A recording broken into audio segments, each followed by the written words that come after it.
आपकी अदालतमध्ये गायक अनुप जलोटा यांच्यावर आरोप आहे की हे प्रेम वेडे आहे. आता अनुपजी, ही गोष्ट फक्त जसलीन पर्यंतच नाहीये. बऱ्याचशा मुलींना तुम्ही करिअर बनवण्यासाठी मदत केली आहे. हो, खूप जणींना केली आहे. त्यामध्ये एक कनिका कपूर आहे. 12 वर्षांची असल्यापासून ती आमच्यासोबत गात आली आहे. मी तिला शिकवलंय. लंडनला लग्न झाल्यावर निघून गेली होती. तिथे पण तिला आमच्यासोबत कॉन्सर्टमध्ये गायला लावायचो. आज परमेश्वराने तिला इतकं चांगलं नाव दिलंय. इतकी चांगली सिंगर इकडची रिचा शर्मा, ती दिल्लीमध्येच होती.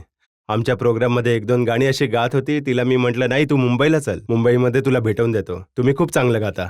सगळ्या म्युझिक डिरेक्टरला भेटवलं, प्लेबॅक सिंगर बनली. अशाच प्रकारे जसविंदर नरूला, ती पण दिल्लीमधून मुंबईला आली. मी सगळ्यांना भेटवलं. तिचं नाव आज पण अशा खूप कोणी साऱ्या मुलगा नाही भेटला का कधी आहे. शिकवण्यासाठी? तिथेच येत होतो.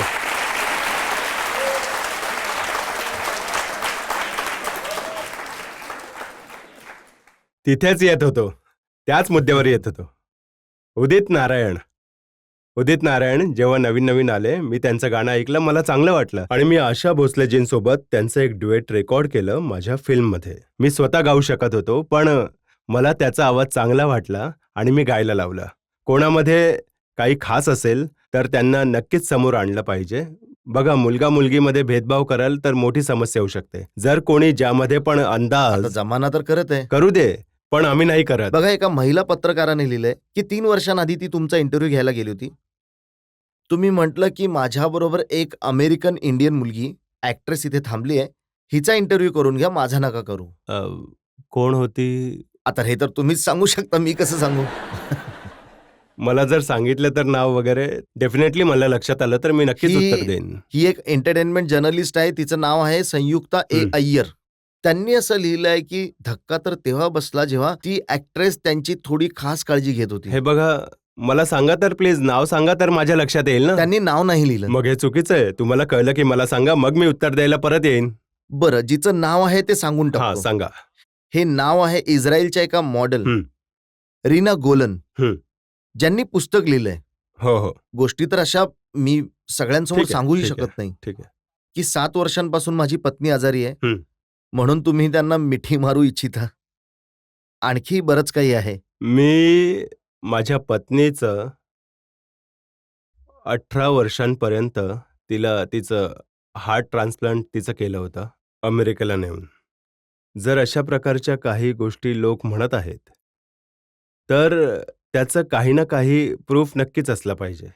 ते त्यांच्याजवळ एकतर काही रेकॉर्डिंग असेल किंवा काही फोटोग्राफ असेल किंवा माझा कोणता व्हॉट्सअप असेल. एक SMS घेऊन या, एक पिक्चर घेऊन या, रेकॉर्डिंग घेऊन या. हे सगळं नाही असून देखील हे जर लोक असं म्हणत असतील तर मी समजतो की यामध्ये आता असं लक्षच तर नाही ना घातलं होऊ शकत पाहिजे. की तुम्ही कुणाला म्हणाल की जवळ बसा तर त्याचा व्हिडिओ बनवाल आधी. का नाही? रेकॉर्ड करा, फोटो घ्या, मिठी मारलेले. आजकाल तर सेल्फी घेत आहेत लोक मिठी मारून. किती लोक आता, एक गोष्ट तर मी तुम्हाला कमालीची सांगतो की जेव्हापासून हे सेल्फीचं प्रकरण आलंय, काही काही गोष्टी तर इतक्या मजेदार होत आहेत. जसं एअरपोर्टवर आम्ही आज टॉयलेटमध्ये गेलो, तिथे कोणीतरी येत असतं, इथे घेऊया सेल्फी. अरे मी म्हणालो बाहेर तर येऊ द्या. इतकं काही लोक असतात, उभे राहून फोटो घेतला, हा खूप चांगला आलाय, अनुपजी एक बसून पण घेऊया का? मी म्हणतो मग घ्या बसून. मग मी त्यांना म्हणतो की आता झोपून पण घेऊया का?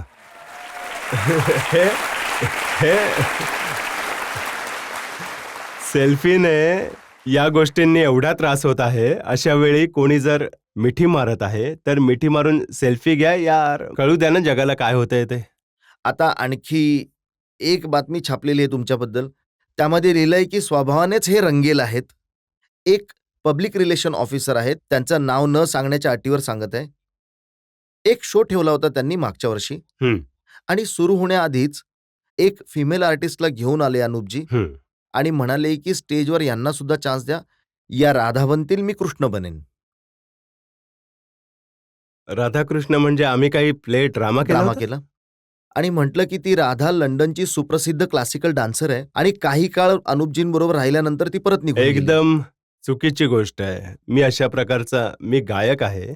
मी अशा प्रकारचा कोणताही प्ले जो आहे किंवा ड्रामा जो आहे स्टेजवर नाही केलेला. असं होऊ शकतं की मी कोणत्याही सिंगरला म्हटलं असेल की ही गाईल आणि कोणतं राधा किंवा कृष्णाचं भजन गाईल, हे शक्य आहे. पण मी त्यामध्ये कृष्ण बनेन ही वायफळ गोष्ट आहे.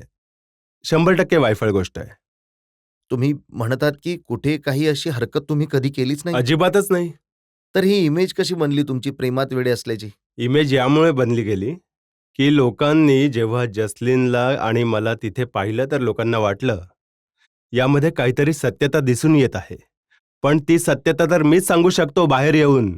तर काही असं नाहीये की मी कोणाला तरी दिलफेकपणे आणि असं काही करून आशिकीच्या नजरेने, अशी काही गोष्टच नाहीये. इतक्या मुश्किलीने तुमची इमेज बनली होती प्रेम वेड्याची, तुम्ही तर पूर्णच खराब केली. नाही.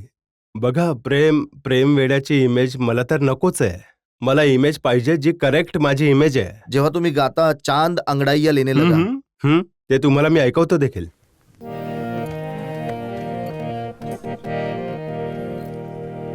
चांद अंगड़ाइयां ले रहा है, चांदनी मुस्कुराने लगी है, चांद अंगड़ाइयां ले रहा है, चांदनी मुस्कुराने लगी है, एक भूली हुई सी कहानी फिर मुझे याद आने लगी है, चांद अंगड़ाइयां ले रहा है, चांदनी मुस्कुराने लगी है.